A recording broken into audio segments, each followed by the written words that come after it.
All right, no sign of Tim or Hobbs, so we'll call the meeting to order. I'm going to call the roll, please, Liz. Yes. Hob Calhoun, not here yet. Jacqueline Courteau. Present in Scio Township, Washtenaw County, Michigan. Marty Mayo. Yes, I'm here. Scio Township, Lock Alpine. Lisa Pappas. Here, Scio Township. Tim Redmond. Here, just finishing lunch in Scio Township. Will Weber. Here at Scio Township.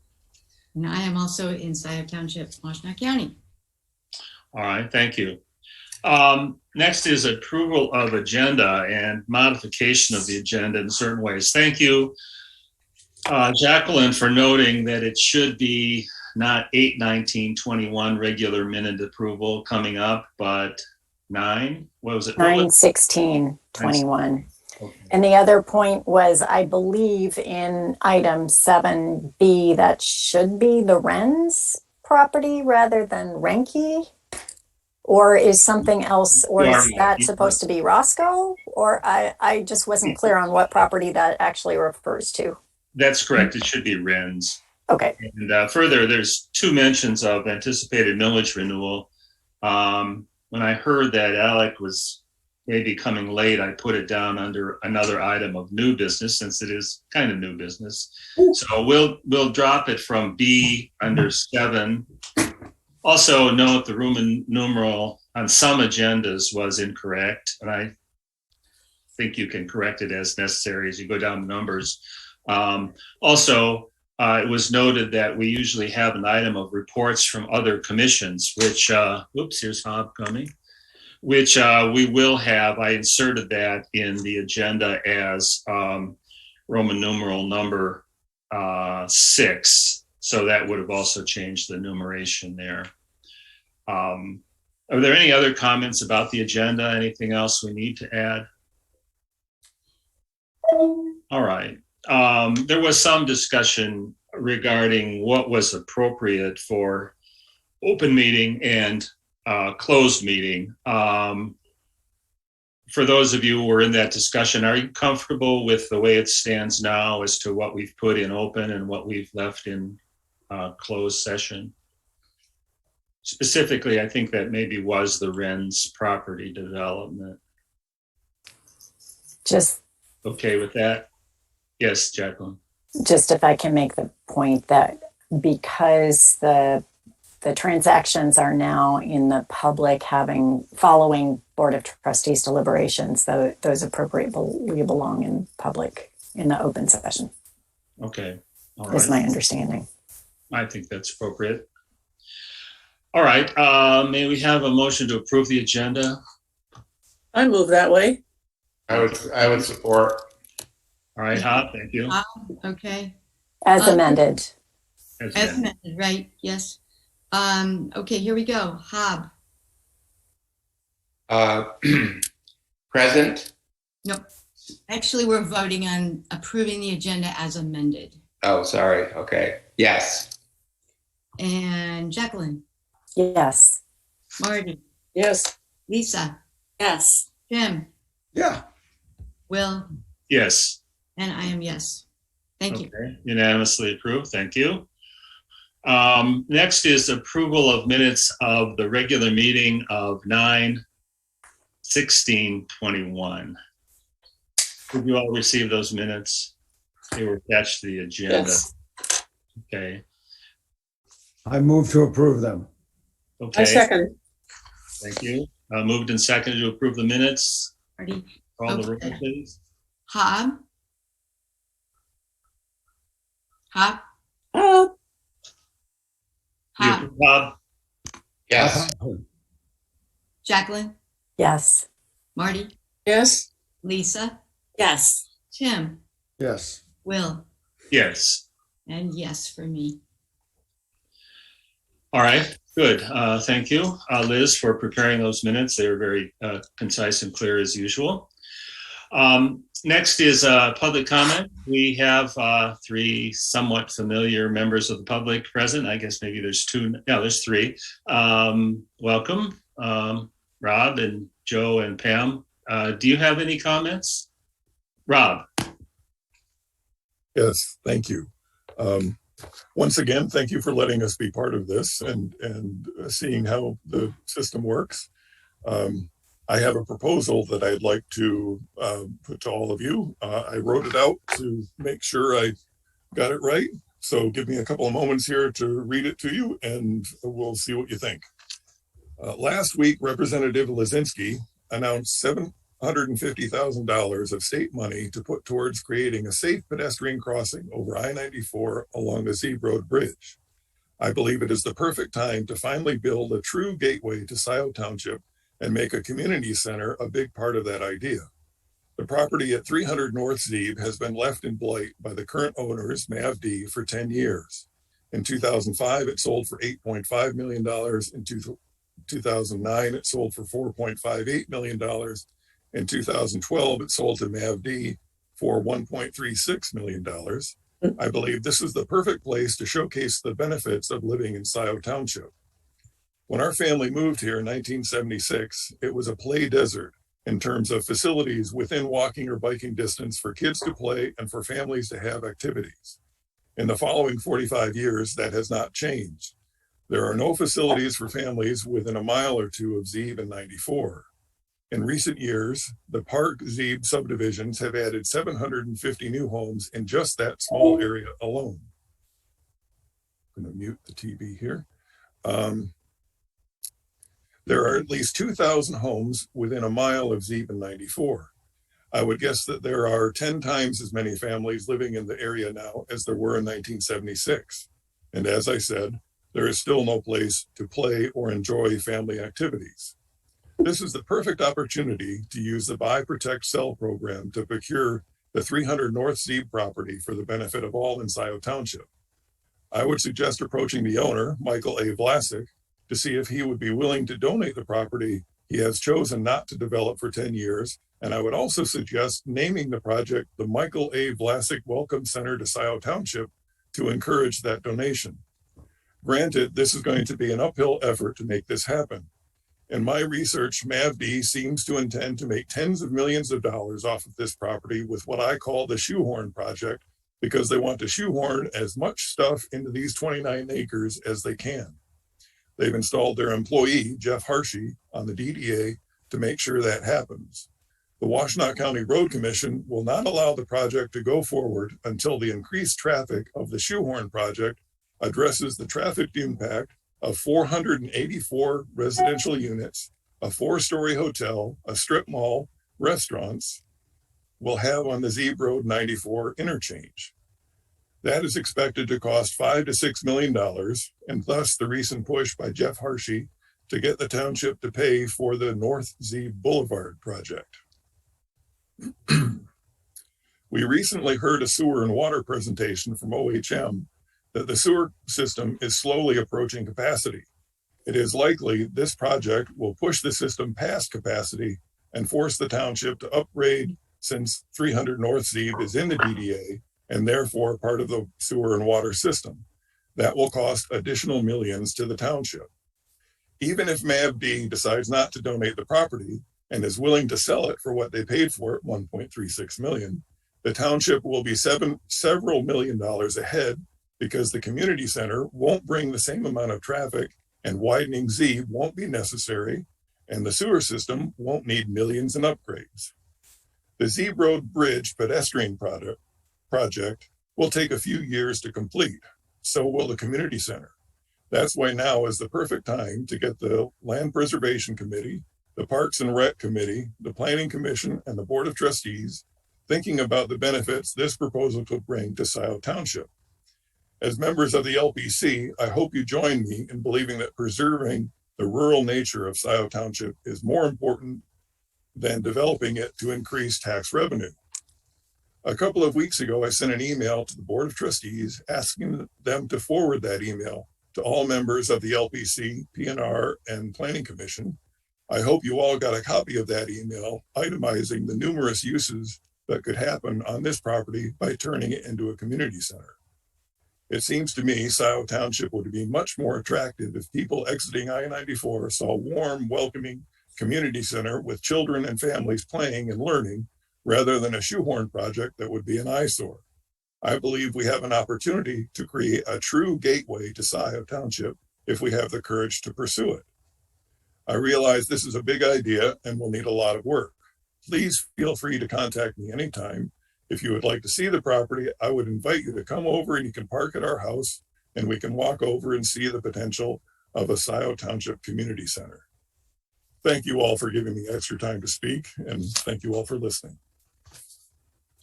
Thank you, Rob.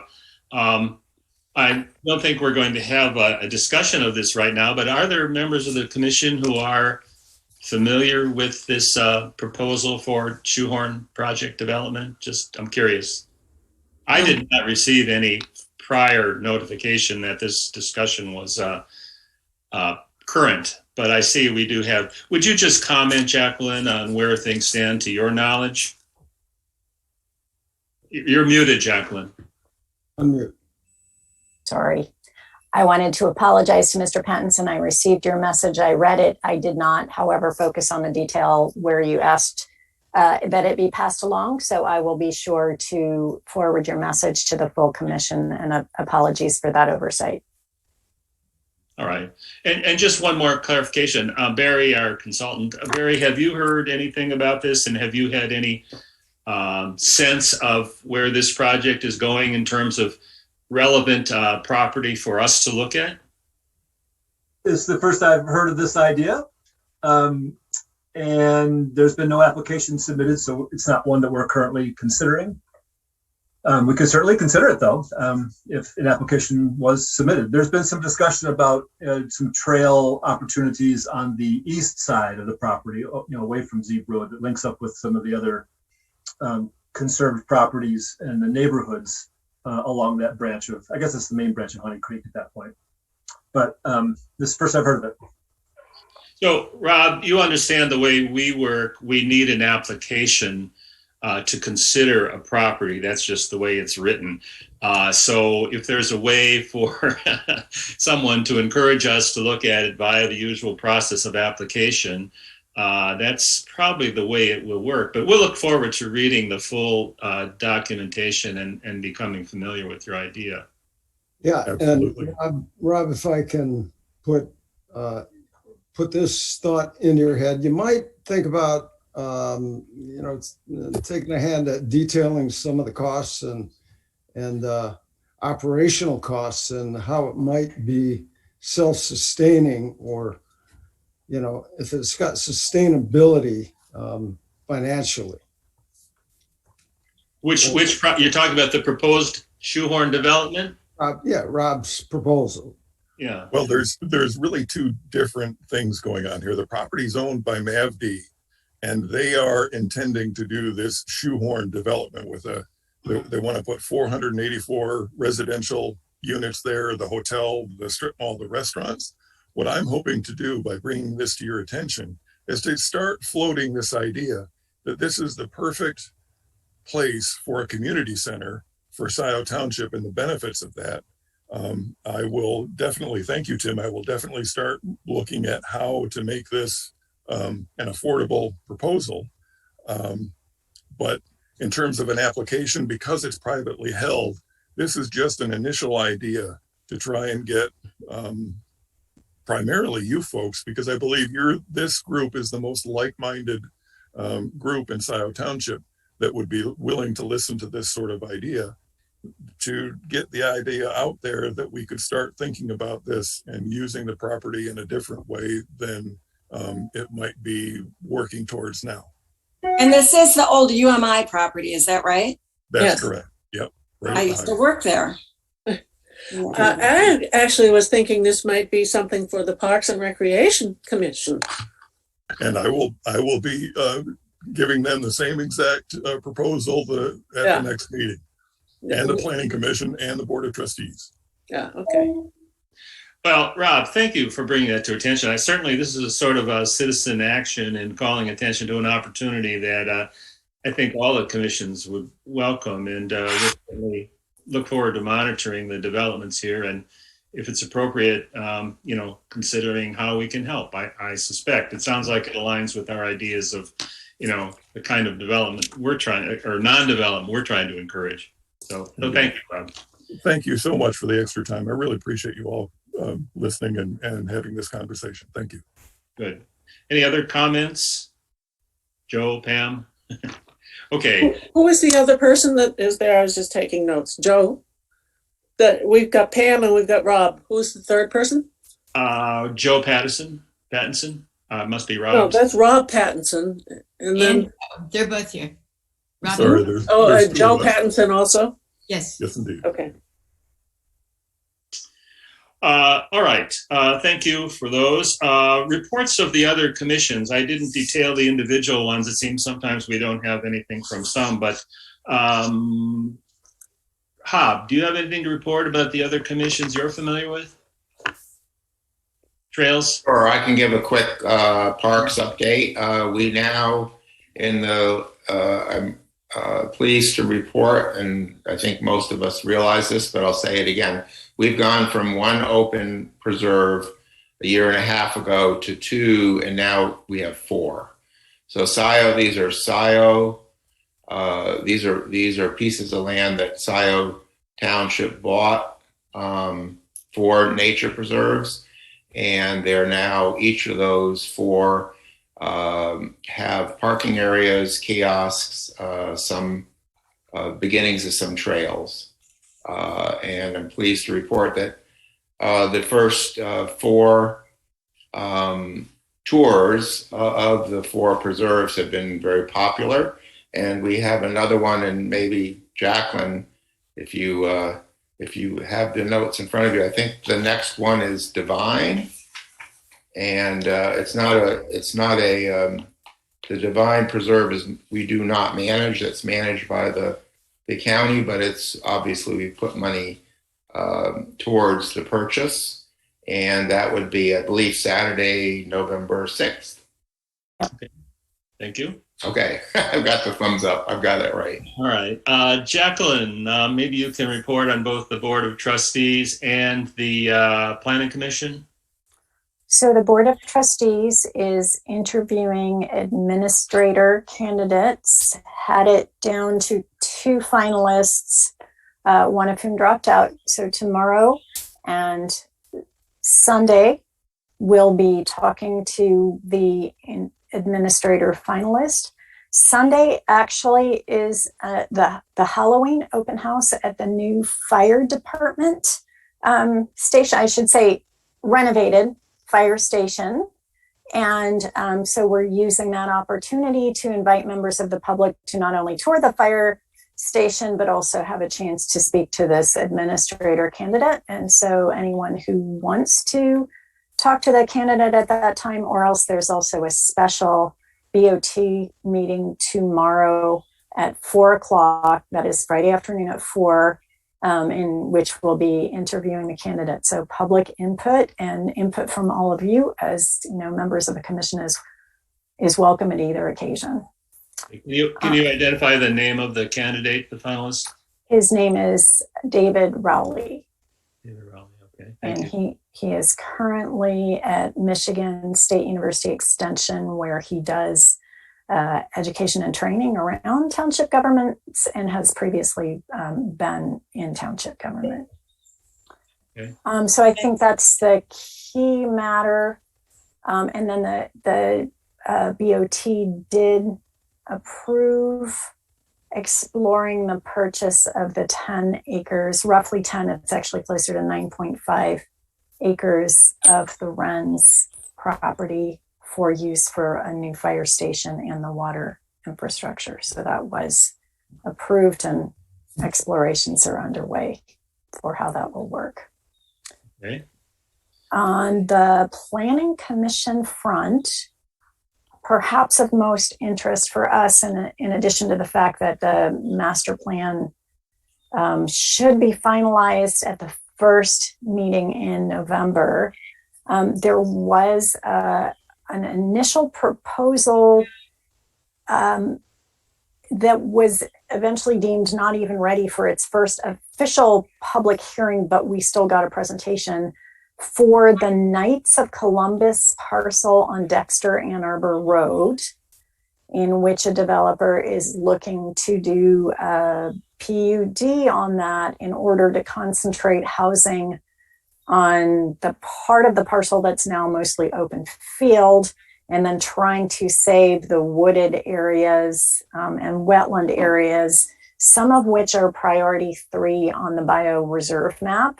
So they're really, I think for our purposes, it's important for us to know that developers are looking at that bioreserve map and our priorities, and as part of their efforts to protect it. There's still a lot of questions about this. I raised some concerns and have some further information about the Gelman, the proximity of the Gelman plume, if they're looking to do an on-site a community well. They're not within hookup distance of municipal water, and so they're looking to do a community well for all of those houses, and that's a considerable volume of water which could interact with the plume. So there's certainly a number of concerns that need to be addressed on that project, but just wanted you all to know that that is out there, and there's discussion around how to protect the bioreserve priority property portion of it. Jacqueline, I Yes. had heard that earlier the Land Preservation Commission had looked at that property and decided against it because of some pollution problems on the land. Have you heard about those, or do you know what they are? Barry, maybe you can help us here. I had one thing I had heard is there is apparently some arsenic on the site, which had prevented it from being used as an athletic playing field, which was one possible use. That might be naturally occurring arsenic. But Barry, you would know the history of whether this has been considered. Sorry to interrupt your cup of tea. The property was nominated to the Greenbelt program. Oh boy, right toward its beginning, which was in 2003. It actually predated our program by a year. Yeah, that's what I remembered, was that kind of time frame. Yeah, and so the application went to the Greenbelt program, but since obviously it was in Scio, when our program got online, the application was forwarded to us for consideration. And there we did, score it and, tour it like we do for all other properties. And there was some consideration for the fields being used for ball fields, soccer fields in particular. And there was some nice woods along there. It's right next to the expressway. It's pretty much surrounded by developed areas, so it's kind of an isolated spot, but it's of some decent size. And I can tell you that the Greenbelt program got a phase 1 environmental site assessment, and which they never shared with us, but they declined to proceed further based on the results of that ESA. So I don't know why they never indicated. They just backed out of the deal, and we didn't go back to it then. There was some nice woods on the property, some kind of scrubby woods. At some point, the Knights of Columbus cut out all the big trees there and sold them. Oh. So the natural area values is decreased. It's still got some habitat values, and there's a little pond that you can see from the expressway. Where is this property, please? It's on the south side of Dexter Ann Arbor Road between Wagner and Zeeb. Okay. Right, so there's a little bend in the road there. There's been a big sign up there forever advertising the property for sale. There also was some buildings out there, and the Knights used to host their own events out there, but also rent the property out for other people to come. There's like a picnic shelter and other stuff. I haven't been there in 18 years or something, but there was some facilities there. I don't think they've been used much, so they're probably not in good repair at this point. But that was one of the uses that was made of the property in years past, anyway. There is actually a very nice picnic pavilion and a couple of old sort of chimney style fire grills, and the developer is proposing to actually restore and maintain the pavilion as part of the community space for the use of that woods. Yeah, I think Food Gatherers used to have some events out there long ago. Maybe not. Could be remembering that wrong. But Barry, do you know how many acres that is? I've passed it a million times. I should be able to say, but I think 29 was roughly 29 plus or minus half an acre was roughly what the developer was proposing for. 1/2 acre woods. That's all there is. Sorry, the total parcel was around 29, maybe 29.5. Barry, if you had that in front of you, you'd be able to better assess. It's maybe about a third wooded, sort of the western portion, and then the southern edge along the interstate is wooded. There's a 30-acre parcel, and there is a 14-acre parcel. So a total of 44 acres. The 13.8 14-acre parcel is on the west side. It's got the pond, as you can see from the highway. That was the better quality woods. It's also, I think, where all the pavilions and buildings were. Yeah, that was in decent shape. The larger parcel to the east, was that, I say 30 acres? Thank you. I'm sorry, I forgot it. There was that second parcel, but yeah. Yep. The southern part of it's a scrub woods. It was, of no consequence. And then the north part is the, where there were fields in the past. There still is a field, I guess, but. Okay. Don't you think that we should let the PC know about the environmental study that Greenbelt conducted so that they can look into it? We don't have them, so we could certainly, Jacqueline could notify the planning commission that, and the developer, I would hope, that there was a study done, and again, I never saw the results, so I don't know why they backed away, but I'd be suspicious.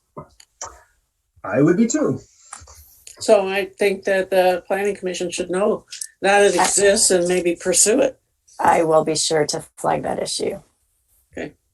All right. Thank you. Good. How about transportation and transportation alternatives? We have anybody who is aware of any meetings they had this past month? All right. Any other matters that we haven't covered concerning township business that may affect our commission? I just want to ask Jacqueline, when is is it Sunday, the Firehouse Halloween event? Yes, it's Sunday. I don't have my calendar open. I It's the believe it's 24th. at 12:30. It's either 12 to 4 or 12:30 to 4:30. Okay, thank you. All right. Thank you for updating us on those matters. I think if we can move then to number 7, old business matters. Discussion of buy, protect, sell sample RFP. Barry, did that happen? Yes, it was included as part of my package of documents for this meeting. That's right. All right. Did everyone get that? I do recall. It was basically a draft of what it might look like with some things left out as terms of price and dates and stuff like that, right? I mean, it was Yeah. one. I can share that now if you'd like to have a. Yeah, fresh maybe look you at can it. bring it up so that we can see where we're going with that. Okay, everybody see that now? There we go. Yes. Oh, that. Okay. Yeah. So, I understand that this is kind of a sample of what we might develop and then bring forward for future properties. Is that right? Yeah, and we've been talking about how this selection is going to go for the Wren's property, but also for other ones in the future. And I tracked down a sample RFP from the Vermont Land Trust and modeled this after that with descriptions of the property and all kinds of things like that. And there's still a couple of blanks to fill in, but it's far enough along at this point that I wanted to share it with you all and welcome your additional comments. I got some from Jacqueline that I haven't had a chance to insert yet. But just to give you a sense of where we're going with this, here's the overview of the property, the timeline that we're currently on to close the purchase of the easement and the purchase of the property, a description of the property, some history, talking about the conservation easement that will be in effect on the property. So the prospective buyer will know what they are capable of doing and not capable of doing on the property going forward. Purchase price to be determined yet, but just to let them know this is the kind of money that we're going to be expecting prospective purchasers to bring to the table. And initially some brief statements about what we expect to see in a valid proposal, farming experience, business plan, references, and we, for the time being, have put a premium on proposals that will produce food for direct human consumption. But that doesn't mean that we won't select somebody that's going to grow corn and soybeans or hay or whatever it might be. Barry, as you understand the way this has worked for other organizations, does it become a bidding process in any way? And if so, how do we discount the matter of someone who wants to produce berries and carrots and tomatoes versus someone who wants to do a more traditional corn and soybeans project? Great question. Well, Barry, if I could jump in, I mean, I think when we came up with the criteria that we were going to score, for those of you who remember looking through those, I mean, yes, part of it is just what is your farm plan? And part of it is what would the value added to the township be? And so I think, if we can come up with some very clear standard criteria around conservation practices, any kind of soil conservation practices like buffer strips or riparian zones, that would be a plus. Maintaining hedgerows, that's a plus for both soil conservation and wildlife. Organic or farming practices, that's a plus for wildlife. And so I think we can articulate a really clear set of possible practices that could be used to increase the scores of some proposals as we're looking at the whole range of the values of open space. But we would have to, finalize that in a clear and standardized way. Barry, does that sound like a good articulation of what we were trying to do with those scoring criteria? An excellent articulation. I agree. Yeah, agree. Yeah, that's good. And food production does definitely have some added value for the people nearby. Right. So contributing to local food systems could be another particular scoring point. Secure local food systems. So I'm thinking in terms of three documents here. One of them is the policy document that we're pretty far along on. You've seen previous drafts of that. This is a second piece, an RFP for a specific property, but following this kind of a template. And then the third thing is the means by which we will evaluate proposals that are submitted and decide which one ultimately has the best proposal that we will then recommend to the Board of Trustees going forward. Still, a work in progress here, but, I thought it was far enough along here that I wanted to share with y'all where this is going and seek your input. And, you can comment today, but by all means, if you got something that comes up in the next several weeks, drop me a note on this. Okay. And then finally, just, some additional materials that we'll make available to people by request, the appraisal, the draft, at least, of the conservation easement. The purchase agreements for the conservation easement and the fee simple interest and the draft conservation easement. We now have a septic field evaluation of the property that the sellers produced, and a house inspection report. So I was just thinking about one of the other documents that a prospective buyer would like to have in making a determination about A, whether they want to submit a proposal for the purchase of this property, and B, what their proposal is going to be and how much they're going to be able to offer. It's conceivable. Was it Tim or Will that asked the question about if we have a bunch of good candidates, and it's possible, I suppose, that there could be some sort of a bidding on the property. I don't know. That's a good question. Is it us that approves the buyer, or is it the Board of Commissioners, Board of Trustees? My understanding, and Jacqueline, correct me if I'm wrong here, is that the LP, the proposals will come into me. I will, put them through whatever evaluation process that we agree to, and then a subsequent meeting, we'll have a cutoff date for those in our next regular meeting or at a special meeting, maybe.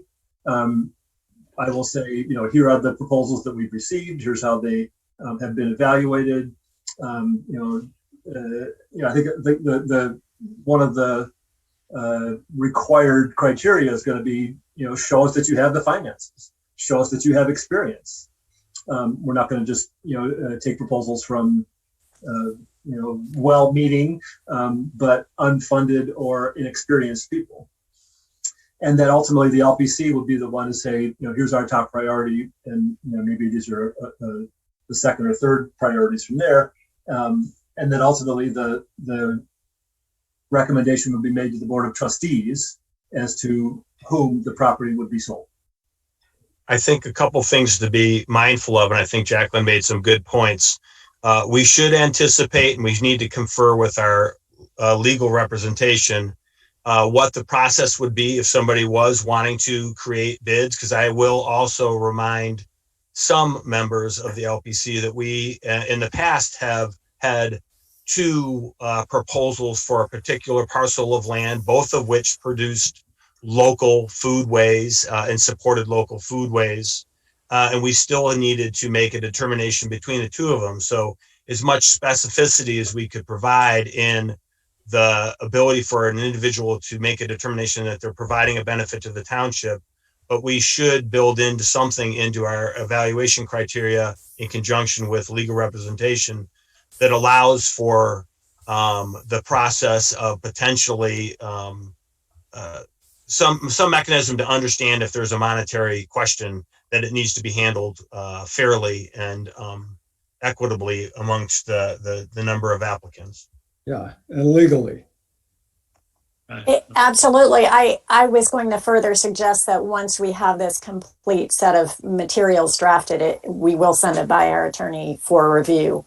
But getting around to the question of a bidding war, I mean, I think any RFP process like this happens in a closed way against the deadline. So these would be closed proposals submitted and all open together at the same time after the deadline.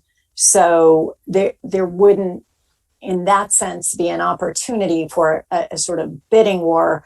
Obviously, there can be, behind the scenes efforts to find out what other people are bidding and to go a higher bid.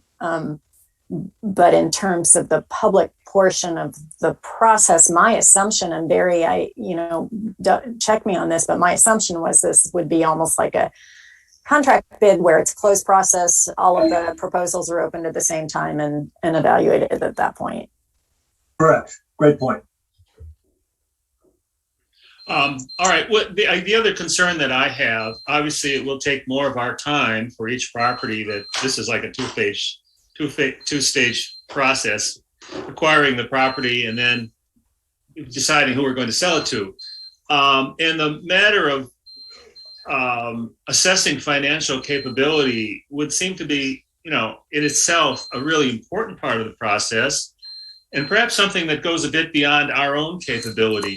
Do you know how the people who worked this kind of arrangement in the past have handled that issue of making sure that they've got a great proposal, but the person behind it is financially capable and vetted?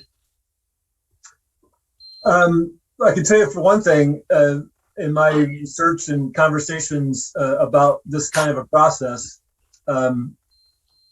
we're making things up as we go here. And there's some good information from some other sources like Vermont Land Trust and American Farmland Trust. But this is what we're doing is unique. So we might have to make some of those decisions on our own as we go. I'm looking at the Vermont Land Trust one here to see if it gives you any more specificity. I see here under the requirements of the proposal documentation that you can finance the purchase price. This could be a projection on cash flow, a farm business balance sheet, a statement of your assets or net worth, or any combination of such materials that will assure us you have the financial resources to complete the purchase. Okay. All right. Yeah, I'm sure there'll be a lot of details to work out as we actually get into it, but good for you, Jacqueline and Barry, taking the initiative to develop this. And I'm sure we're all eager to participate in making it work. For this property, if it's going to work, we do have the guidance of the American Farmland Trust in seeing our way through this first effort, don't we? Yes, although they're not ones that personally engage in such things, but they are acting as a clearinghouse of information through actually have a farmland information center as part of their operation. So I've been chatting with people from there.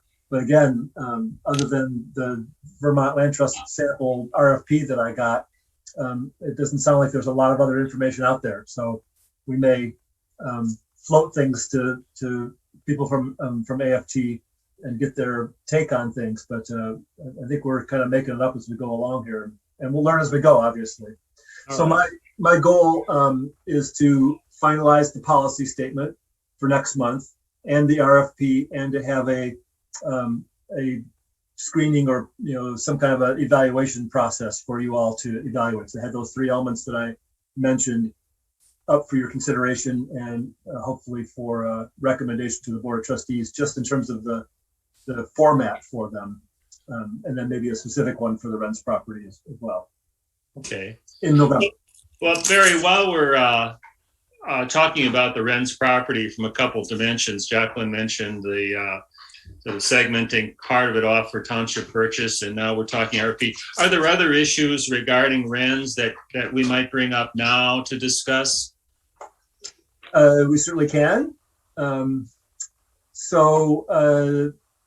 There are, let me go to my report for that. This one. So let me call that one up too, so you can see that. Oops, not that. This one. Everybody got that now? Yes. So this is the open project update, as opposed to the closed minutes when we talk about confidential negotiations on properties. So quite a lot's happened since we last met in regards to the Renz property. We don't have the appraisal yet. I've had a couple of conversations with the appraiser about it. I expected it at the end of last week, and I was promised it would be, I was told it would probably be the end of this week. We'll see if that actually comes through. The sale of the 9.5 acres to the township for the fire station is a complicating factor for them. I thought it might be just a matter of appraising 101 acres instead of 110 acres. But by the appraisal standards that they utilize, that's not possible because it's all currently part of the same ownership. So they have to account for that also. Yeah. So that was a complicating factor for them, but they're hacking their way through it. So the folks at ASTI Environmental that are doing the environmental site assessment said in an email last week that they came across they weren't very specific about it, but it sounded like it was some sort of a report of some sort of an incident that occurred on the east side of the road. And of course, there's our industrial facilities on the east side of the road. And it's also just a well-traveled road by lots of trucks and other vehicles, so that there was some sort of an incident that may have had an impact on the Wren's property. So they're doing some additional research on that, and we're waiting for that to come forth. So, I haven't seen the ESA yet, and it sounds like that won't be available till the end of October, given this additional complication. So I just received the analysis of the well and septic from the estate. I think he told you previously that they had their own inspector come out and look for a septic field on the property, and also to look at the well and any other the drinking water well and any other wells that were found on the property.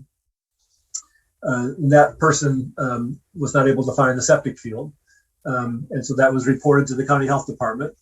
And they then come up with what do they call it, some sort of a letter indicating whether or not there is authorization to sell the property. So whenever there's a house on a property, if I was going to sell my house, I would have to have an inspection done of the septic field and the well as part of the sale. And if either one of those were not up to standard, then they would have to be upgraded before the county health department would sign off on the sale of the property. And so the Wren's estate did the same thing for their property. The subject here is denial of authorization of sale, indicating that there's no drain field found during their inspection. One of the things that's in our purchase agreement with the estate is that there are no violations of any zoning or health codes at the time of the sale. And there not being a functional septic field is a violation of the regulation, and hence they're not in conformance with the language that's in the purchase agreement. And this just came in the other day, and I ducked out of town for a couple of days and just got back this morning, basically. So I hadn't had a chance to talk to our attorney, Mr. Scio, about this yet, but it's on my list for tomorrow, just to see what this means. A couple of things are possible there. One is that they would install a new septic field before the sale to get the health department approval. And I'm not sure actually what other options there are at this point. Something I need to talk to Joe about. I don't think that we can buy the property in the absence of this and just knock off some of the cost of putting in a septic field, whatever that might be. I think that this is all new stuff for me. I'm going to ask Fazio about this, but for the time being, we now have this statement from the health department that the property is not authorized for transfer of the deed. In addition to that, there was a statement about an improperly abandoned well or cistern on the property. And it appears that on the west side of the house, there was a pit that was probably used to collect rainwater a long time ago, but it was never properly closed. And so that's a place for potential not only groundwater contamination, but also other issues in terms of the foundation and so forth with the house. And so that needs to be properly closed as well. That's less of a big deal than a septic field, obviously. But nevertheless, there were two things that were cited in this health department report that were not up to standard. So we got to figure out how we're going to deal with that with the estate. Barry, Yes. If the family should just tear down the house, does that get rid of the septic field problem? Great question. That could be a possible outcome. Let's just say it. If there's no structure on the property, then perhaps it doesn't need to be a septic field. So that could be another option for them: either install a new septic field or demolish the house. Yeah, there's no humans living there, then no need. That's correct.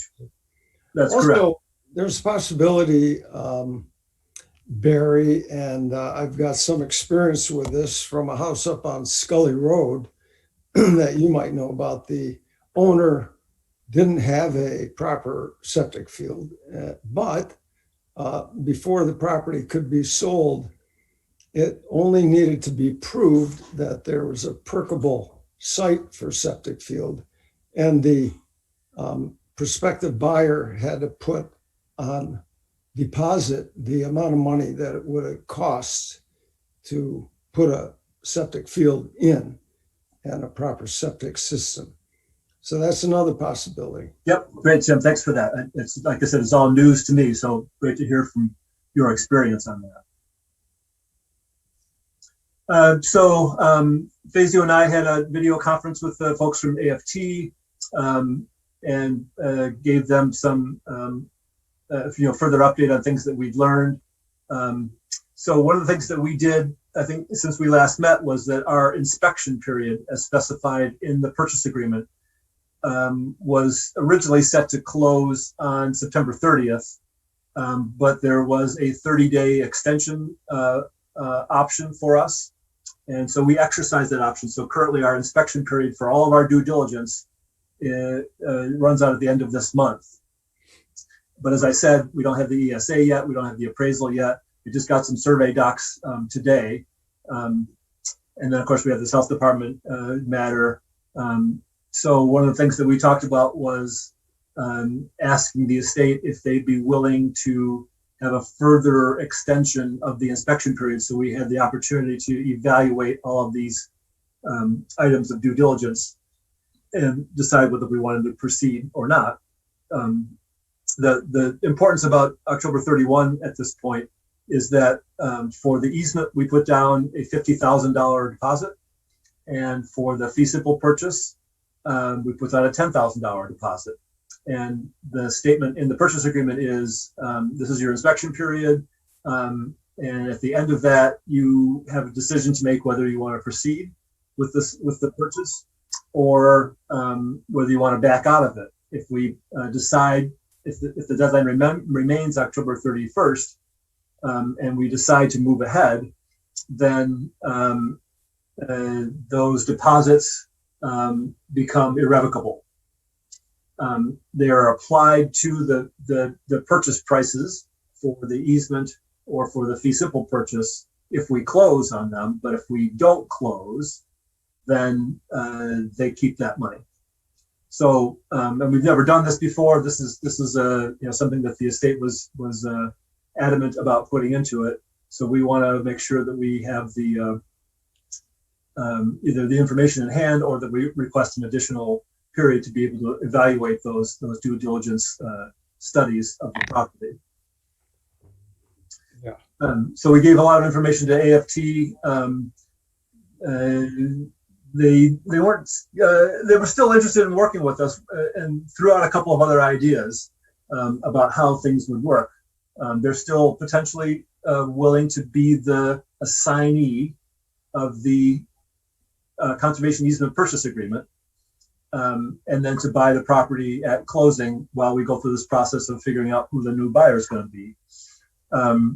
This is the first time that we had one of their staff attorneys on the call, and he threw out the idea of AFT providing a loan to a private buyer, if you will, an individual or somebody else, a corporation or a trust or whatever it might be,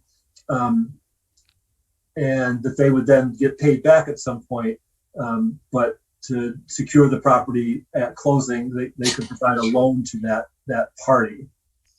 And a couple of other ideas flew around as well. They, of course, want to see what all the due diligence says about the property because they are potentially in the chain of title. And so that was the suggestion that, boy, we've got a lot of stuff that's still kind of up in the air here and only, at this point, 10 days left in the month.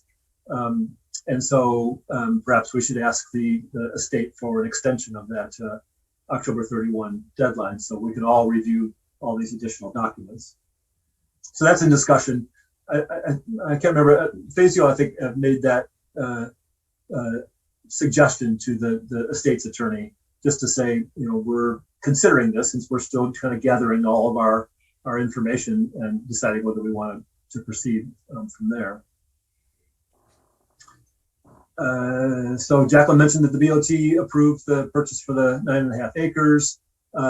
We did have a recommendation from the County Agricultural Lands Committee, ALPAC, for 1/3 of the remainder of the conservation easement purchase price, less the federal and state grants, which are going to be reduced because those were based on a certain number of acres, 110, and now we're looking at 101 acres with the township's separate purchase of the 9.5 acres on the north. So the state award and the federal award will be reduced by, basically 10%.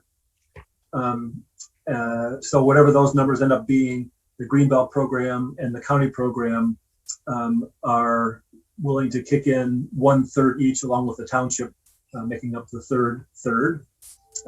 So those are recommendations at this point. Once we have the appraisal and once we have the final numbers of acres and all that kind of stuff, we can finalize what the numbers are, and our counterparts, my counterparts, if the city and the county, will then take that to the city council for the Greenbelt and the County Parks Commission for the County Parks program. So basically, we've got all the funds committed at this point. That's the good news of this.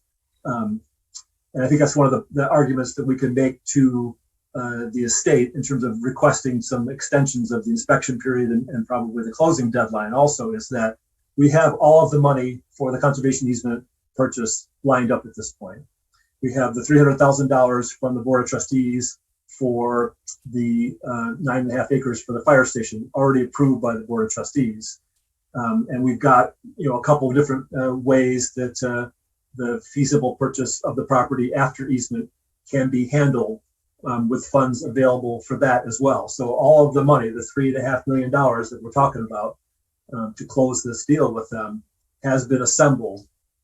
We just need a little extra time to do that, and I'm hopeful that they will be favorable to that. Also, one piece of our due diligence was the inspection of the house that was undertaken a couple of weeks ago, and there were a number of substantive issues that need to be addressed for anybody who was going to buy the property and try to upgrade the house. It's reportedly 1890s era construction, originally with several additions, and clearly has not had any upkeep for quite a long time. I'm going to say 30 to 40 years. And so there's a lot of things that need to be done. There's some movement in the foundation that would need to be corrected. One of the walls is bowed. There's a chimney that's used as a furnace exhaust that has some mortar that's missing. Some pretty substantial issues. There's a leak in the roof at one point that's got into the house. It would be a substantial undertaking to maintain that house, to bring it up to code and have it be livable. The inspector said it's not an obvious tear down, but on the other hand, it would take a special person to have the dedication and the funds to be able to bring it back into a livable condition. He's seen that happen before in houses of this condition, so it's not a complete waste, but nevertheless, it would be a tough thing to do. So that, again, we'll go back into our discussion with the estate as to whether or not we wanted to have them put in a septic field or maybe knock down the house. All those things will come into play.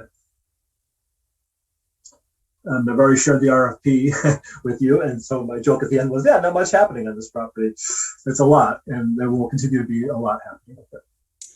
Those inspection reports are always by rule pretty negative. Old houses like that can have some very strong redeeming features to them that deserve restoration, and fixing. So I'm just throwing that out there. Yeah. The house may have some value. Oh, yeah, absolutely. I mean, there's beautiful wood floors and, original woodwork and, a stone foundation on the front porch. He acknowledged that there were some attractive features to it, but there were lots of other things that would need, it needs a new roof and it needs the foundation to be corrected. And, it's got a very old furnace in it. Actually, there was a wood stove in the kitchen that appeared to be, in use while Mr. Renz was still alive, which was, just, within the last couple of years here. So, Yeah. the windows are old, they're ancient, and they're leaky, and there's just a lot of stuff that has to be done. Last comment, Barry, is the Renz family, or the family remaining, might be a little swayed by the fact that it's the American Farmland Trust that is needing a little extra time in particular, since they're, selling this to become farmland and stay farmland. And assumedly they have a little bit of interest in that. And so I don't know, that's a wild shot, but. I think it's already, they've been notified that we have this partner involved. And I think that there's, some, that has some impact. I mean, but at the end of the day, they want to see their money. And it's great that we have these things lined up. But I don't think it makes that much of a difference to them as long as they get their money. Barry, at our lab, my question is about the sale or the board's decision to buy the 9.5 acres. At our last meeting, we talked about some concerns about putting the fire station on that property and using the entire property. And I thought we had left it, and I think we talked about, was it possible to put the water tower immediately behind the fire station instead of extending it all the way to the back? So my question is, how does it happen that the property is already under contract to the township? It's not under contract. The board has just approved the $300,000 to buy those acres. Okay, and that happens without any action by the LPC? That's Could I follow up on that? Sure. So I've been following up with the township attorney, taking to him the very strong concern by LPC that our goal was to purchase this property for conservation and to ensure that any land not used or needed for the public works infrastructure be conserved. And in our initial conversation, he thought that perhaps the best way to address that was the township could pass an ordinance stating that this land, once purchased, would be conserved unless used for the very specific purposes. But in further conversation, what he has said would be very helpful is for the LPC to develop a clear statement of what we would like to recommend to the BOT to happen with that land, which is, as I understand it, and as I did my best to represent, that it sounded like there is at least 4 to 5 acres that would not ultimately be needed for the public works. There is a very strong attempt to explore whether they could be combined. It sounds like there's some engineering reasons why they can't easily be, but that's still underway. The problem is we can't figure that out in time for this deal to happen. So setting aside this 9.5 acres now, but then ensuring that the maximum amount that is not used will be then put back under conservation easement. So if we can come up with a clear statement of what LPC is recommending, then we can look to the attorneys, to Mr. Fazio and to Mr. Fink, to craft whatever language needs to happen in terms of a contingent easement or a deed restriction or an ordinance or a resolution or some combination of all of those to make sure that the maximum amount is protected. Does that address your question, Liz? Do you mean that the PSA would include that language, or that it's kind of a request by the LPC to please maintain this 4.5 acres as conserved property? Well, I mean, the LPC is a recommending body to the BOT. Right. We always operate by recommendation. So if we craft our strongest recommendation to bring to the BOT, which has already basically, they heard our concern. They heard that and agreed just in principle to conserve what's left, but we want to make sure that there's a commitment there. And how best to do that legally is something that the attorneys will be happy to work on once we have a really clear statement of what we want. Does that make better sense? So I think maybe for the next meeting, we could draft what that statement would look like. Okay, and that's in enough time if we do it. I mean, when will this happen? If the 300,000 has been approved, can this happen anytime? Barry, you know the time frame better, and then I do have one follow-up question for you as well. So my current understanding is that Mr. Fazio, the one that works, the attorney that worked with us, was going to talk to Mr. Fink, the general counsel, and share with him the purchase agreement that we have for the land after easement, and then to redo that for a fee simple purchase, obviously not with an easement, for the 9.5 acres, but it's a form of form of purchase agreement that the estate's attorney has already seen.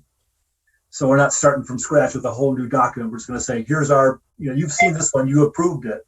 Right. We're going to use that and as a template, and change some things because there'll be no easement and so forth for the 9.5 acres, and that separate from the LPC's endeavors, that the township and the estate would enter into that purchase agreement, probably on the same timeline as the easement purchase and the fee simple purchase after easement for the 101 acres, so that all three would be proceeding on parallel tracks. Okay. And that we would all close these things at the same time. That's my working understanding. Okay. No, thank you for the explanations. My concern is just that if the language is not in the document authorizing that, with the PSA, with the township can do what it wants. And so we don't have any, I was just surprised that we came to this point without further discussion of our concerns at the last meeting. I would add that in support of what Jacqueline said, actually, Jacqueline and I spoke at length regarding the LPC's concerns regarding this property. I would think that a formal resolution from the LPC in support of the formal request to conserve all property, and Jacqueline's also right. OHM is looking at it to try to maximize the ability to not impact as much of the 9.5 acres as possible, but there are some engineering requirements that need to be made. But I think that if we simply had a resolution saying what we wanted with regards to the 9.5 acres, although the township technically at this moment has the ability to do anything you want, we were very, very clear in the intention of the use of that 9.5 acres and wanting to maximize the conservation easement and minimize the construction. Okay, good to know. Can we then discuss that? Can one of us bring language to that effect next meeting? And yes, I think it makes sense to have it on our next agenda. Okay. So not only on the agenda, but perhaps an initial draft that we could submit with the agenda. Is that appropriate, Jacqueline? Can you take charge of that? Yes, I'll do that. I'll work with Barry on that and Alec. And then Barry, I just wanted to one quick clarifying question. So I understand the October 31st deadline is the deadline when these two separate deposits for the conservation easement and the fee simple purchase come due. But if we are able to get another extension to complete the due diligence, does that deposit date also get extended? Are you saying that regardless of whether we get an extension, the October 31st date is fixed? I was just trying to understand that. The proposal to the estate would be to extend the inspection period for another, say, 30 days, and to delay the irrevocability of the deposits that have been received. Yeah, so to push everything back another 30 days. And do you have a sense of whether, seeing now that the financial pieces are all in place, whether they might be willing to grant that extension? Or do you think we will be in the position of having to say, we're going to take the risk and say we're going to go ahead with it, even though the pieces aren't all there? That's the $3.5 million question, no doubt. And the way I left it with Joe Fazio earlier this week was that we would see how these things play out this week and maybe 1 or 2 days into next week, and see how we felt. If we don't have the ESA in hand, for example, and won't until say the end of next week, without time to evaluate that. Same for the appraisal. It's still not in hand, and I don't know when that's going to be available. What, Barry, just a moment. Why is it taking so long? I mean, if you had a good excuse, is there something that is other than they've just got a lot of work to do? Why are we in this position? With the appraiser? And the ESA? Well, the ESA was due to this other incident that they found evidence of that they wanted to research further. Well, they have to research it. It's not a matter of we can't get to it. It's being researched. What is that research itself a long time consuming thing, or is it just go to the end of their queue of things to do? I'm curious why we can't speed this up given the amount of money that's at stake. My impression is that the ESA folks have done their typical process in regards to the Wren's property itself. And I think that part of their report, which is, in most cases, everything, in this case is the lion's share, has been completed. It's this discovery of something that happened either on the road or on the east side of the road. And they weren't very specific about what that was, but there was some reference to something having happened, and they said we need to dive into this, and so that's just going to take us a little bit longer.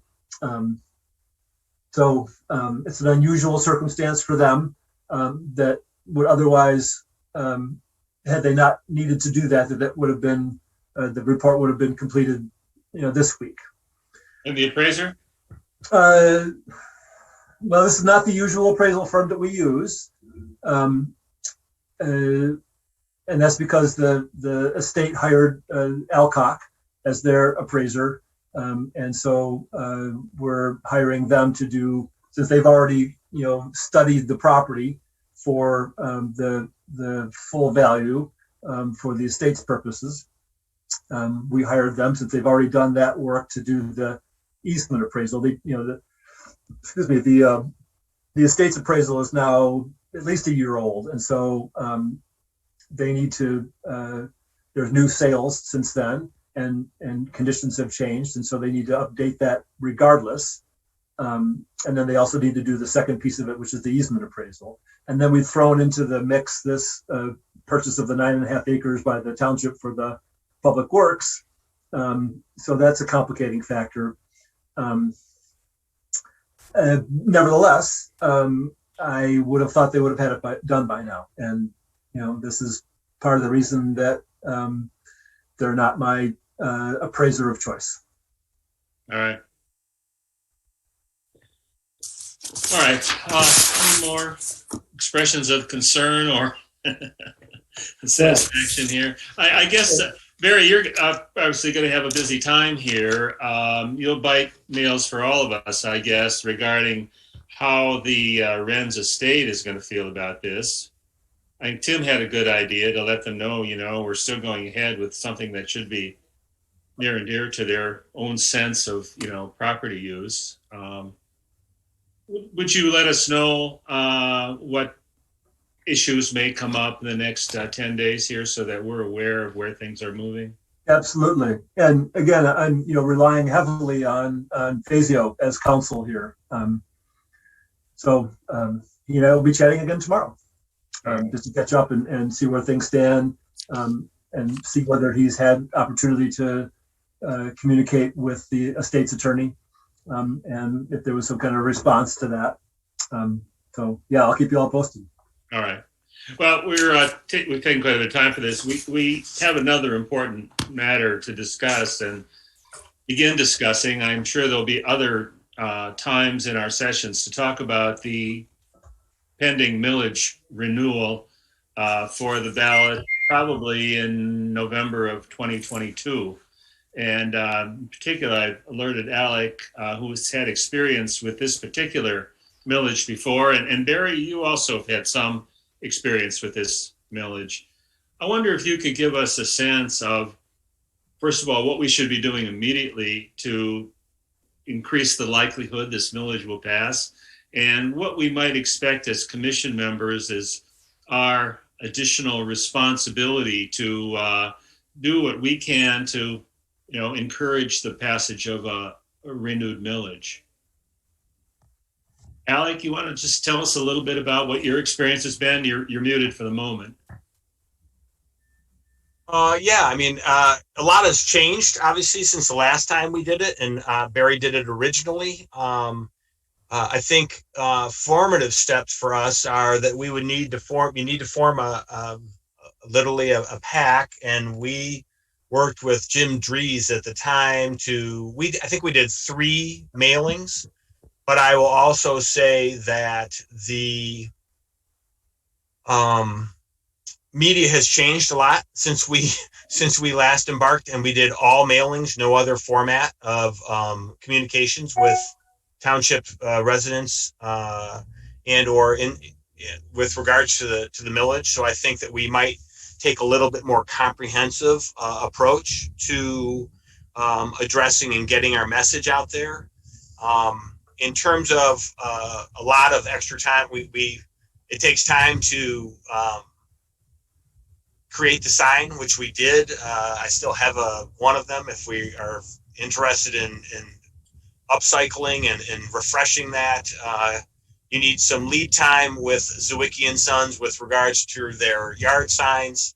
And then because of the history of support in Scio Township, and I'm not suggesting that it would be the same, but we've had, outstanding support for our efforts within the township for many years. And I think everyone has really seen the fruits of our labors.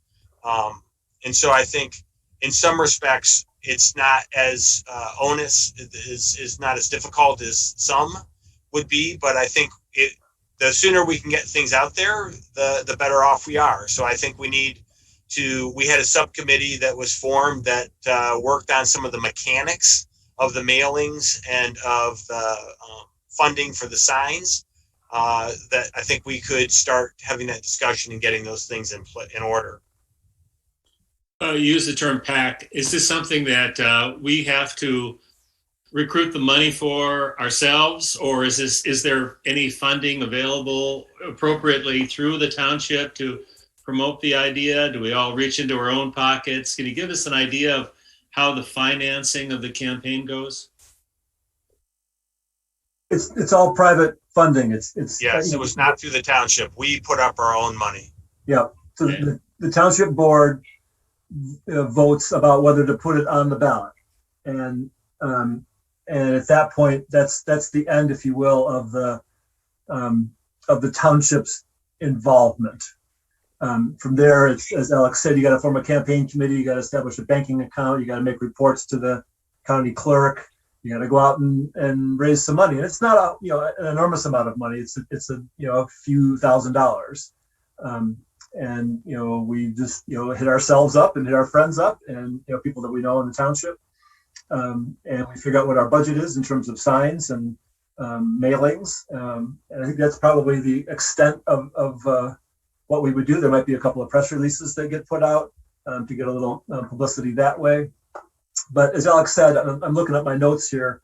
The original proposal in in November of 2004 passed with 75% support. And then it was renewed in November of 2012 with 70% support, either one of which is a landslide.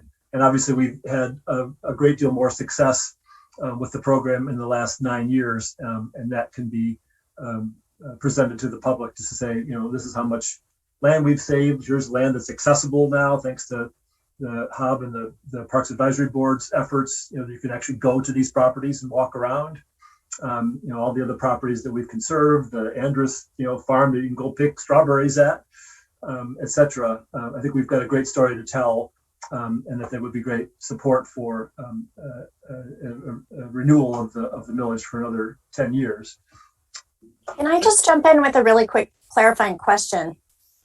So it seems to me one of the first things we need to decide is, are we simply asking for a renewal, or is there going to be any change in the language? Because I think that process is different. I mean, is there anything that's so compelling that we have learned about the process that we feel like we need to tinker with the language, or do we just go for a renewal? And Alec and Barry, can you just kind of address, because I think I've heard that those can look differently, and I just want to be sure I understand that sort of on a macro scale, what this looks like.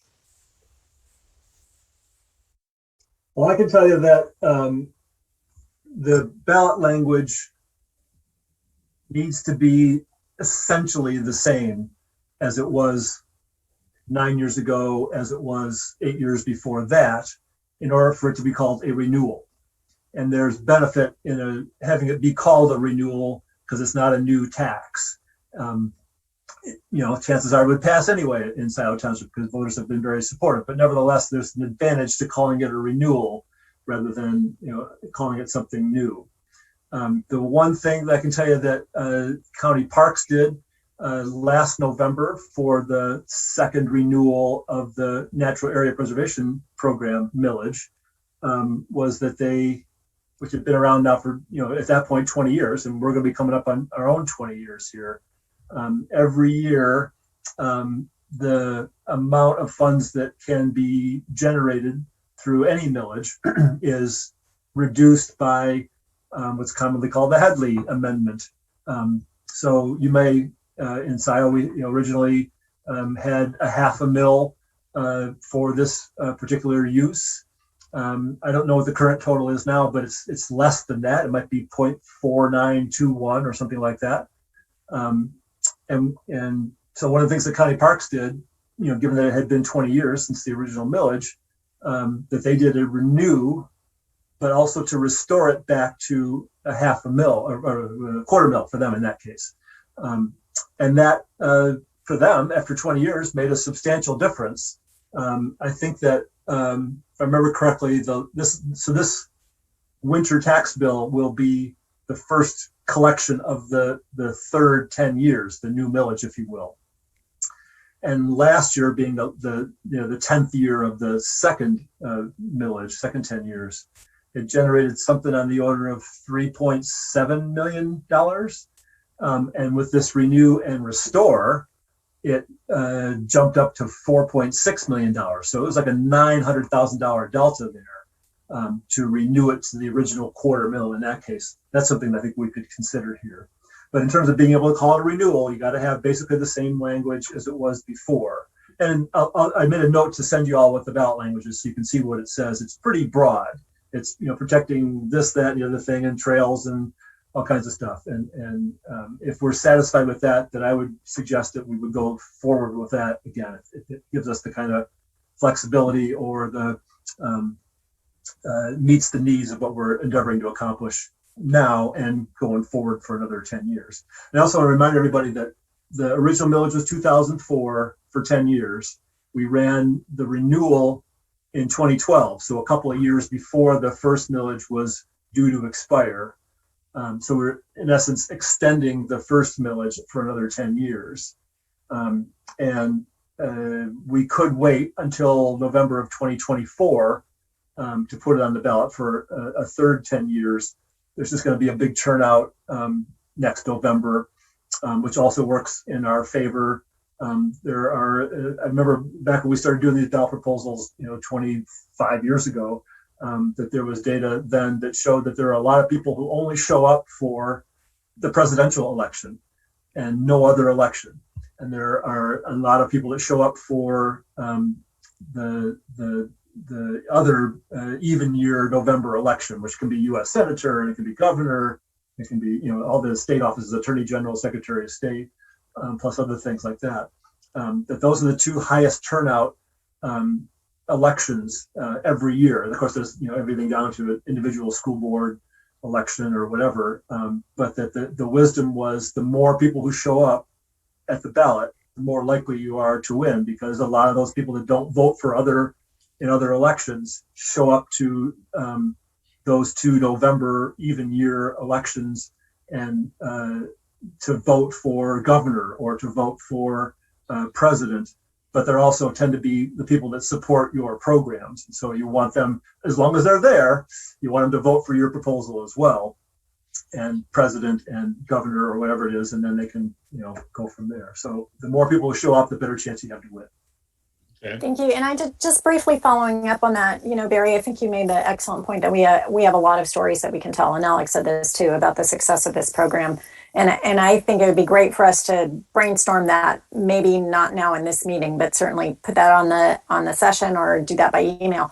I did want to say one other thing that I think is a great tie-in for us is that the Washtenaw County has now declared a goal of 30% land preservation, which is actually in keeping with a now federally declared goal. And based on the wonderful stats that Barry has used to track, both Scio owned land, but also other conservation partners such as the Metro Parks or so on, it looks like we are now in Scio around, Barry, correct my memory, is it 12 to 14%? That sounds right. I'm going to see if I can do that. So we have made great progress toward 30%, and there's still more to go. So, some of the push for that 30% goal is around climate change and sustainability. So I think we have not only our specific stories of preservation and preserves and parks that we now have given access to and berry picking opportunities, and also these larger environmental goals in the region, in the country that we can tie into. Yeah, good point. The as I said, the Board of Trustees has to approve the ballot language. I think it's 80 days before the vote. So theoretically, that's August before a November vote. We don't want to wait that long. It's still a little bit early right now, but I'd say, by early next year, we'd like to have that approval from them so we can do our own planning, start doing our fundraising, develop our campaign, and be ready to, hit the ground running, come summertime. Does the amount that we receive for the LPC vary with the assessed value of property in the township? Oh, and basically, if that has increased as property values have, are we automatically going to get an increase in our receipts, even with the same level of millage? Yes, but there's a limit on that from the Headley Amendment. So I think that the total revenue can only increase by the rate of inflation, if I understand that. I mean, it's almost Japanese to me, but that's my understanding, that your taxable value may increase by 5%, but you only get 1.2% increase overall. Right. Okay. But I think it Yes, does. our revenues have increased, over the years. It decreased when we had a little recession a few years ago, as you may remember. But then in recent years, it has increased once again.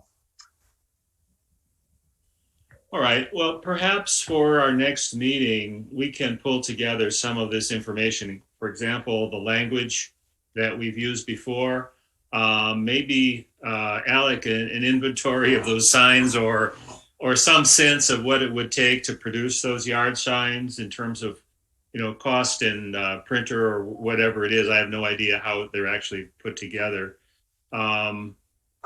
And I guess we should think more about this language. I mean, you're making a fairly compelling case that if we are using the renewal concept and the same language without having detected any serious problems with that language thus far, we're kind of ahead of the game, aren't we? it would seem.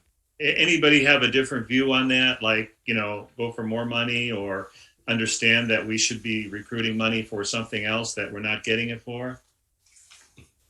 I would strongly support the renewal. We actually had this exact same debate when we did this in advance of the millage, 2 years in advance of the millage running out the first time. And there are a lot of complexities when you change the language with regards to what's required. I would support, and I think that I won't speak for them, but I would, in the past, they've been much more inclined for renewals than as what's characterized as a new tax and revising the millage itself. So it's renew and restore. If we add the restore into it, does that change the ease with which it can be accepted and approved? Restore meaning restore back to the initial value that the millage was designated to produce. I don't think I think good. Well, I just think that might be for further conversation. We also need to be mindful of the fact that we've been very successful for a number of years. We have a lot of things to point to. So do we need, what kind of funds do we need? And obviously it changes. Like the irony is actually when we had the least amount of taxes coming in for the millage, we actually had the most opportunity because of the property values that were occurring during that point in time and people wanting to take advantage of it. So there are some correlations between the market and renewal funds available via the millage. So I think that might be for further discussion. Okay. And just for reference, the last year for which I have data, this is based on the audit, so I should be getting new data for the end of the fiscal year 21, which was March 31st of this year. But what I have is March 31st of 2020. The total revenue was $620,000. Okay. Well, credit to us and particularly you, Barry, for given how much property value we have acquired beyond what our millage is. I mean, it is such a wonderful thing to have partners who are paying a third or a quarter. So certainly doing our part to stay in the game here and continue that incredible relationship, that synergy that we get from being part of a community where these kinds of proposals are, widely supported. We're in great shape. I guess we've all probably been part of fundraising campaigns of one sort or another for nonprofits or profits or community groups. And we should probably all be aware that the fundraising begins in our own pocketbooks. So I hope everyone's prepared to put in a little bit of money here so that we're well funded to the extent we are going to ensure our success. Everybody's capabilities vary, of course, but that is the case. I think I understand that if there's no money coming from the township, it starts with us. And if we can demonstrate our own commitment, we can appeal for other people to join us in the effort. So I just want to emphasize that none of you are expected to or required to participate in this. Well, I got $5 right now. In a campaign.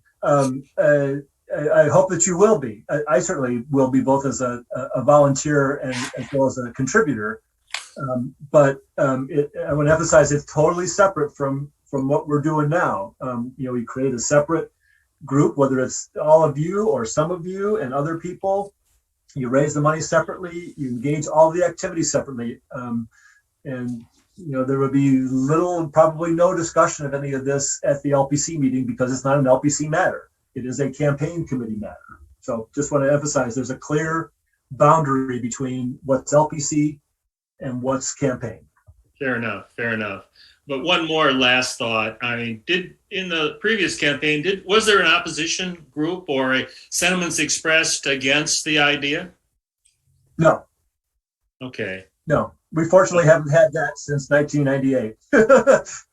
Yeah, well, time change, we'll see. I don't see that happening here either. We always have to be aware that that's a possibility.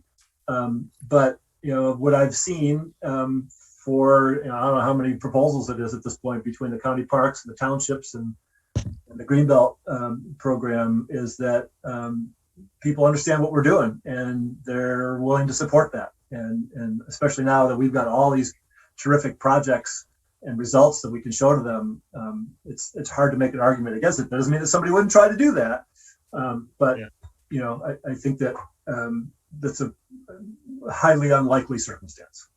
Yeah, Barry, your quarterly report and the spreadsheets that you distributed really show how successful the program has been. So there's lots of information there to put together in a way to demonstrate what we've done. And I think a strong story is how well you've leveraged that funding. I mean, how well we have leveraged the funding, so that for every dollar of our Scio taxpayer money, there's been, you know, on average $2 of other money, right? Or 50 cents of other, you know, I mean, it's a pretty powerful match. I don't remember the numbers, but I'm sorry to jump in. No, I was looking at it, and I think it is like for each dollar we've put in, it may be as much as $3 or $4 that have come, given the substantial amount of federal money that's been committed. I mean, particularly here in the Wren's property, but in other purchases as well.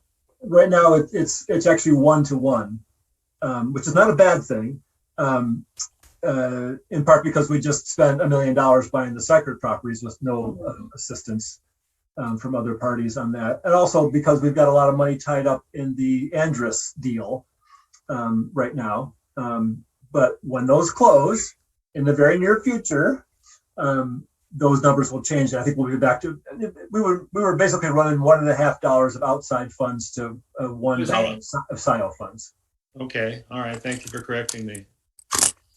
All right. We're getting late into the meeting here. If there's no more comments about the millage, we'll be picking this up and monitoring things. I realize we can't discuss tactics in our meetings, but if we can assemble this material and distribute it among ourselves and, you know, perhaps create a pack, I guess, if somebody has an idea how to do that. Is there anybody who's willing to take an initiative to put together a meeting that's outside of our commission to begin discussion of this strategy?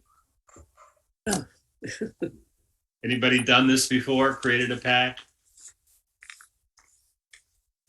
Lisa, ever created a pack? Well, no, but Hob raised his hand. Oh, he did. Oh, okay. Yeah. In the shadow there, Hob. Okay. You want Well, if Lisa's interested, I am. I would be I'd be honored. glad to go in this with another individual. I tend to work better when I've got a second person to. I'll be your political action committee partner in crime. How's that? Okay, thank you, Lisa. All right. And Will, you said on a final note, I'll give a final note in terms of the temperature of our citizens in their willingness to fund projects like this. A year ago, May, we might note that, and I was actually a member, or I guess a volunteer and financial contributor, my wife and I, to the Parks and Pathways millage. And that, I think we ended up raising maybe a little more, a little bit less than $5,000. We stayed within our budget, and we had 73.2% of the voters, and this is May of last year, approved that millage, which is, I think this year is set to generate something like $831,000 towards our parks, preserves, and our pathways programs. Clearly an incentive to do it. Right. Well, congratulations on that. All right. Could I just ask one quick clarifying question? So, Please. Barry, although I understand that this is totally, like, campaigning for the millage is totally separate from LPC, but is there one more step that LPC has to take, which is to recommend to the BOT that the millage be renewed or renewed and restored? So we will have to make a formal recommendation to the BOT about an action to take, and then we're done. Exactly. Is that correct? Yes. Okay. So, and we have time to do that. Is that correct? mean, it has to be done by August? Yeah, I'm suggesting, you might all have a recommendation later on this year that the BOT would act on in the early part of next year. Okay. All right. Thank you for bringing that up. We'll be sure that goes on the agenda for another meeting. We only have 2 more after this one this year. So, but it'll be on the agenda for next meeting as well. All right. I think now we need to go into closed session to discuss pending property evaluations. Last time we had a bit of a problem, actually last 2 times, because not everybody in the public signed off. And if you would leave now and allow us to go into closed session. Yes. May I suggest that, there is some open session reports from me. Oh, okay. We could do first and then go into closed session, and basically the meeting will be over at that point. My apologies, Barry. Please go ahead with your open session material. Yeah, let's just do that real quick. So let me get that up here for you. We already hit on the Wren's property, but let me go to this and share the project update. So we're back to this open session report, and we could hit this pretty quick here, but so the Andrus Trust property is moving along. I finally got comments from the federal program and from the Greenbelt, and I'm just incorporating those into the easements. We decided to create a 2.5 acre building envelope around the new barn, which is where people are going to park and pick berries on the property. That's a new barn. There could be other agricultural buildings structured there. So we decided that we would do the same dimensions for the exclusion around the house. We applied to, that would be the southwest corner of the east easement, the east 80 acres. So that's got drawn on the survey, and that's all been completed. So it's just a matter of hacking through the last couple of comments from the federal program and from the Greenbelt program, and we'll be ready to close. I keep saying this month, soon, and that will replenish our account here substantially once that gets done. I did receive some documents from Tom Burnham. He's been pursuing clearing this mortgage off of the title to the property. And I have asked him for some clarification on what it is that he sent me. I don't think the title is clear yet, but he's been making steps forward to get us there. So we're still under contract to buy that easement. And as soon as he can clear all those title issues, we will close on that.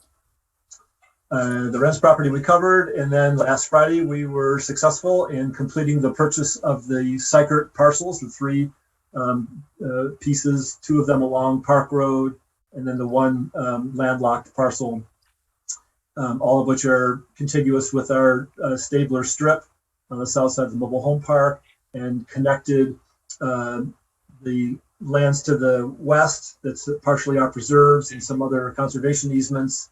And then the Dom Sig Foundation conservation easement on the south side of Park Road. And so by adding these 93 plus acres to the total, we're now at over 660 contiguous protected acres, some preserved, some easements, in 15 different transactions over 22 years, starting with Bruce Manny and Stan Parker, with their sale of easements to the state of Michigan program back when they had money and were buying easements. That was the keystone for all of this. Some of Parker's lands in Lima Township. And so that now extends all the way over to Stabler Road, which is really Barry, what were the numbers? I think it's rather extraordinary. Well, give me the numbers, like acres, number of parcels again, please. Yes. So the total is something over 660 acres of contiguous conserved land. Uh-huh. And then I think it's 15 different transactions over what I think it's 22 years. That's just astounding. It is. That is just, It's, in a place like Scio Township where you have lots of different parcels, that's how you got to approach these things, with a long-term view and working parcel by parcel. And with there's a couple of properties between the Dom Sig Foundation property and the Divine Preserve owned by the county parks. So that's our next target, is some of those properties. And if we can link that up, then it's 3 miles of contiguous land, and that will be, 800-900 acres, when it's all said and done. So it's a tremendous accomplishment for all of us. it's great. One of the jewels in that crown is what we're calling the West Scio Preserve. Yep. Which we're finding from our studies there with the University of Michigan graduate students is rather remarkable in its biodiversity. Yeah. Yep. And then we've got, an easement on Sheldon Smith's 10 acres, which is adjacent to the preserve, but also an option to purchase that at a future time. And then that's, of course, next to the landlocked Sycart parcel that we just bought that has a branch of Honey Creek flowing through it and some nice wetlands. And then that's adjacent to the Stabler Strip, and then, the other 2 Sycart parcels. So yeah, it's going to make a nice big preserve area out there. Yeah. It's very, very, very exciting. Yeah, very exciting. So that's all the open session report. There's no actions to be taken. If there's any quick questions, I'd be happy to answer them, but I know we've got 15 minutes until we need to wrap things up here. So, I'd also submit you all actually I sent it to Jacqueline for her to forward on to the Board of Trustees, the quarterly report through September 30th. So that did not include the Sycart purchase. And then one thing I just remembered today that I wanted to put in here was that the fall monitoring season is upon us, and I've started to do those visits.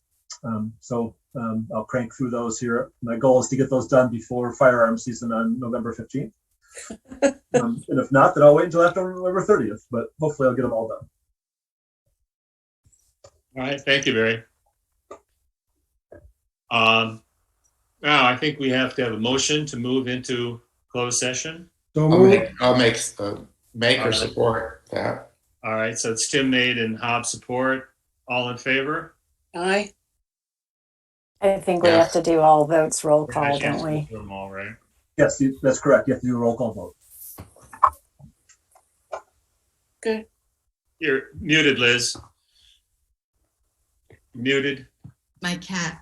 Okay. This is to discuss pending property evaluations. Closed session. Hobb Calhoun, Yes. Jacqueline, Yes. Marty, Yes. Lisa, Yes. Tim, yes. Will, Yes. and yes for me. All right. Good. Bye, Pam. Bye, Joe. Bye, Rob. Pam, you do a great job with your newsletter, by the way.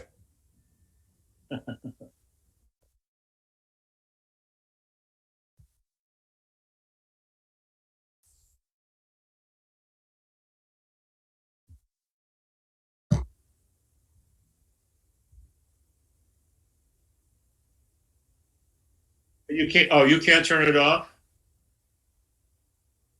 Okay. Yeah, I don't know if we can do that.